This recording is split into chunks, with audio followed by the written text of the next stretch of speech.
This is just a quick one. If you've got a Cupra Born or an ID3 and you want to have best of both worlds, in that you want to play Netflix or YouTube video on your display whilst also having CarPlay, check out the CarPlay AI Box Adapter and set that. By inserting the pin into one of the holes on the casing, you can make it launch Android Auto mode. Now, you can then run wireless CarPlay to the display off your iPhone, and when you get to an EV charger, you hit the Cupra, you then go to Android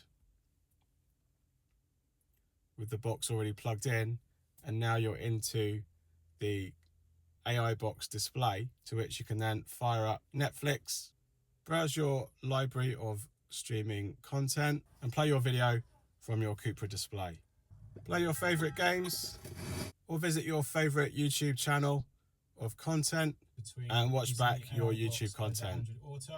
And if you want to switch back, head into the cars section, come back to the devices, tap your phone, and then we're back into CarPlay. Happy days. And that's it. Hope you found this video helpful. If it has, give us a thumbs up. Let me know in the comments if you have any questions about this guide, and I'll do my best to answer them. Thanks again for watching, and I'll see you on the next one. Cheers. Bye.